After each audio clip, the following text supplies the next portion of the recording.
3 septembre 2024 de la dynamique Monseigneur Kodjo DMK. Déclaration liminaire. Mesdames, Messieurs les journalistes, compatriotes togolaises, compatriotes togolais,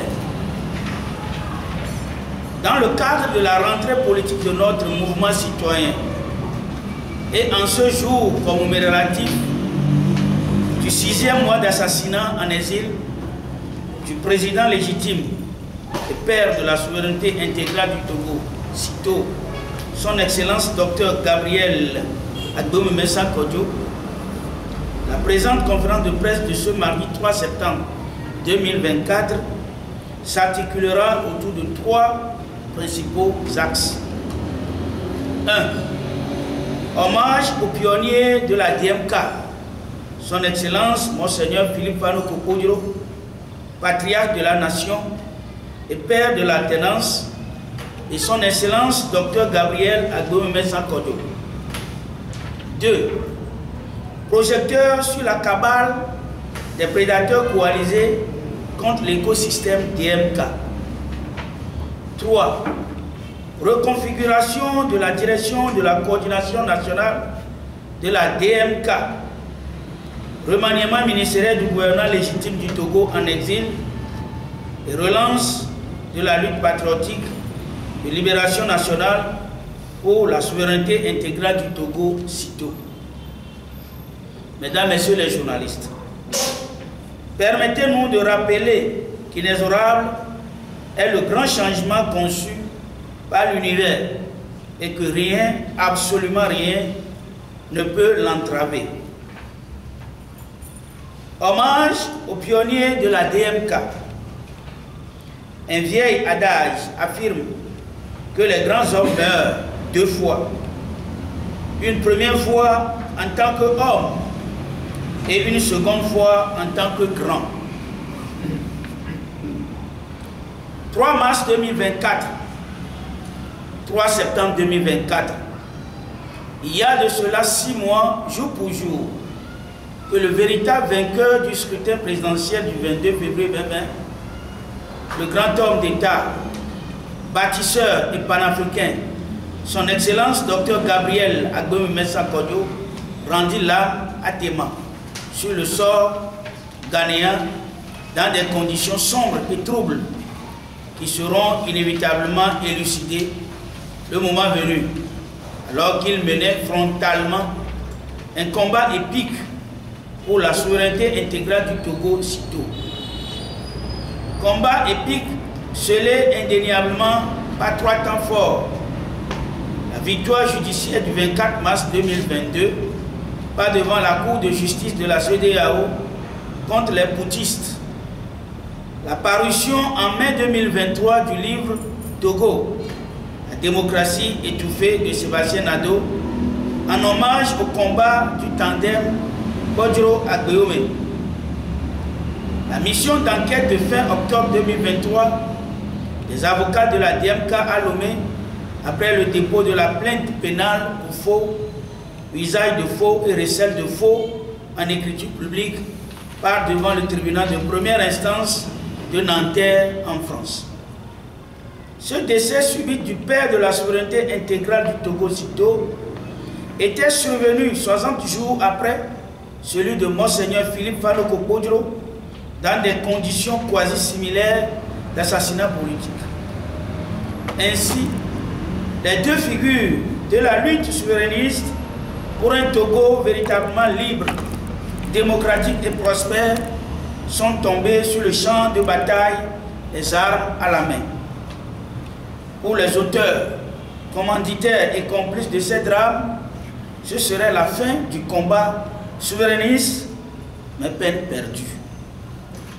La dynamique Monseigneur Kodjo DMK est porteuse d'une noble vision de défense de la souveraineté divine des armes arrimées au triptyque transition, constituante refondation éthique du Togo. C'est cette vision immortelle et intemporelle qui fait de la DMK l'étreinte d'amour et de lumière au service du collectif Togo, de l'Afrique et de ses îles, de l'humanité tout entière. Exemplifiant l'éthique et la dignité au prix de leur vie, Bodjoro et Agbeome ont jeté une semence inaltérable dans la conscience collective des Togolais qui ne peut que s'élever vers l'idéal élevé d'unité et de souveraineté intégrale du Togo.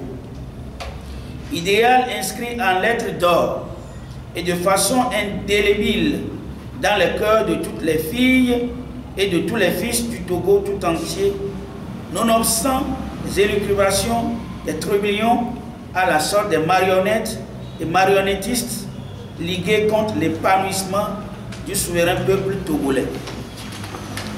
Reconnaissance éternelle aux nobles et valeureux martyrs de la République, au premier rang desquels resteront à jamais le patriarche de la nation et père de l'alternance, son Excellence, Monseigneur Philippe Faloko Bodjoro, et le président légitime et père de la souveraineté intégrale du Togo, son Excellence, Dr Gabriel Agbeome Mensah Kodjo, pour leur sacrifice et legs intemporel.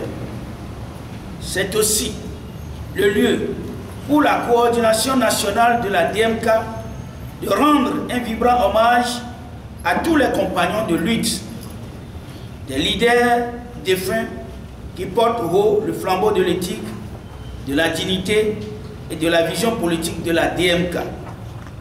À ce titre, il est important de saluer la résilience du gouvernement légitime du Togo en exil 6 mois après l'assassinat du président légitime du Togo, démontrant à la face du monde la persistance du bicéphalisme politique, démonstration parfaite de l'illégitimité du pouvoir de Lomé, dont les actes du point de vue stricto qui s'ensuit du droit international sont frappés de nullité. Le chapitre des hommages ne saurait faire abstraction des exilés et prisonniers politiques dont nous saluons le sacrifice pour la nation, leur renouvelant la solidarité de tout l'écosystème DMK. La DMK en appelle à la libération de tous les prisonniers politiques, notamment les patriotes proches du PNP, de même que son Excellence Jean-Paul Omolou, conformément à l'arrêt de fin janvier 2024 de la Cour de justice de la CEDEAO. Projecteur sur la cabale des prédateurs coalisés contre l'écosystème DMK. La lutte patriotique de libération nationale pour la souveraineté intégrale du Togo, portée par le tandem Bodjoro-Agbeome, n'a plus de raison d'être suite à leur décès, selon la coterie des prédateurs coalisés. Ce qui justifie toutes les manœuvres immondes déployées depuis 6 mois au fin d'imploser le gouvernement légitime du Togo en exil et l'écosystème DMK. Peine perdue. Toute tentative de la part du régime uni d'effacement, de destruction ou encore de démolition de cette vision de libération nationale portée par la DMK des cœurs des Togolais est vouée et sera toujours vouée à l'échec, car l'enjeu national dépasse les personnes de Monseigneur Philippe Faloko Bodjoro et du président de la République Agbeome Kodjo. La dynamique Monseigneur Bodjoro se réjouit une fois encore de l'adhésion massive du souverain peuple togolais à sa ligne politique réaffirmée par le boycott sans précédent lors des élections législatives et régionales du 29 avril 2024. La politique de non-compromission, la politique qui s'est dit non à la corruption et au marchandage des intérêts du peuple togolais. Et c'est la défense de ces valeurs qui fonde la loyauté envers le souverain peuple togolais de tous les martyrs de la République, au premier rang desquels se trouve le tandem Bodjoro-Agbeome. Mesdames, Messieurs les journalistes, qu'il nous soit permis de citer un penseur. On peut effacer et même interdire ce qui est écrit sur un papier. On peut supprimer et gommer ce qui est écrit sur les murs. ou encore sur un tableau. Mais on ne pourra jamais effacer ou gommer ce qui est écrit dans la mémoire individuelle et collective des hommes quant à leur lutte et leurs décisions d'ici et d'ailleurs. La DMK relève qu'elle n'est pas là pour jouer à l'opposition modérée ou équilibriste, ou encore moins à l'opposition collaborationniste. La DMK n'est pas là non plus pour collaborer et accompagner ce régime impopulaire uni à des mascarades électorales. La DMK est là pour la poursuite du combat patriotique de libération nationale pour la souveraineté intégrale du Togo. La DMK est là pour défendre les aspirations légitimes du souverain peuple togolais, souffrir ensemble avec le peuple togolais, chercher le bien-être du peuple togolais. Vous comprendriez alors que la DMK ne peut pas faire bon ménage avec ceux qui ont des idées de collaboration et d'accompagnement du régime uni qui terrorise, asphyxie et bousille l'avenir des compatriotes en les jetant arbitrairement en prison. Mesdames, Messieurs les journalistes, la dernière formule trouvée pour faire disparaître l'écosystème DMK est d'instrumentaliser, de monter ceux qui ont perdu l'espoir du changement avec la disparition du tandem Kodjo-Agbeome contre les vrais patriotes qui tiennent encore le flambeau de la lutte souverainiste. Les manigances, les manipulations, les pressions, les menaces au quotidien contre les premiers responsables de la DMK, comme en témoigne récemment le cas du coordinateur général, M. Paul Missia-Beton.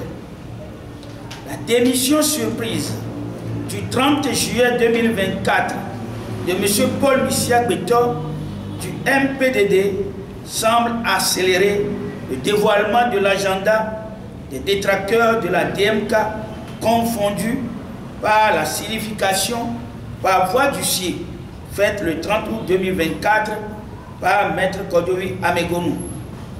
Faut-il rappeler que ce n'est qu'au lendemain de la conférence de presse du 26 août du MPDD qu'a faite à Mme Missia-Beton la signification par voie d'huissier du MPDD demandant la libération des effets de son mari dans son bureau au siège du parti, tout comme l'enlèvement du véhicule de la DMK qui n'est pas la propriété privée de l'intéressé. Ceci sans aucune requête préliminaire, alors que le MPDD appelle à la cohésion interne afin de réussir son prochain congrès. Jugez-en par vous-même de quoi cela retourne. Le départ de M. Paul Missia-Beton est un repli tactique pour mieux mener libre, vivant et bien portant la lutte autrement. Il demeure le coordinateur général de la DMK qui lance un vibrant appel patriotique à une mutualisation sans précédent des ressources de toutes les forces souverainistes et de l'opposition républicaine pour libérer sans délai la terre de nos aïeux des serres des prédateurs coalisés. Pour ce qui concerne la reconfiguration de l'écosystème DMK et agenda de fin d'année 2024, depuis le 1er septembre 2024, l'écosystème DMK a entamé sa rentrée politique avec une nouvelle direction de la coordination nationale de la DMK composée de 10 membres et un remaniement ministériel avec des entrées au niveau du gouvernement légitime du Togo en exil. Tout ceci témoigne du ressort de la vision et de la détermination des responsables de la DMK à faire aboutir la lutte pour la souveraineté intégrale du Togo, de l'Afrique et de ses îles. Après la messe d'action de grâce du dimanche 1er septembre 2024 à Tablibo, suivie de la rencontre avec les militants de la DMK, la présente conférence de presse donne le ton de la reprise des activités de terrain. Parmi les priorités figurent la sensibilisation contre le coup d'État constitutionnel et la mise en synergie des ressources à travers un conseil de libération nationale du Togo en vue de la fin de la dictature militaro-clanique, néocolonialiste, multidécennale sur la terre de nos aïeux, tout comme la collaboration à l'international avec l'Organisation néo-panafricaine de souveraineté ONS, à l'organisation d'un véritable forum panafricain des peuples dans le cadre de la lutte citoyenne pour la souveraineté intégrale de l'Afrique et de ses îles. Ensemble, nous avons vaincu et nous vaincrons à nouveau, afin qu'émerge glorieusement le Togo, phare et or de l'humanité.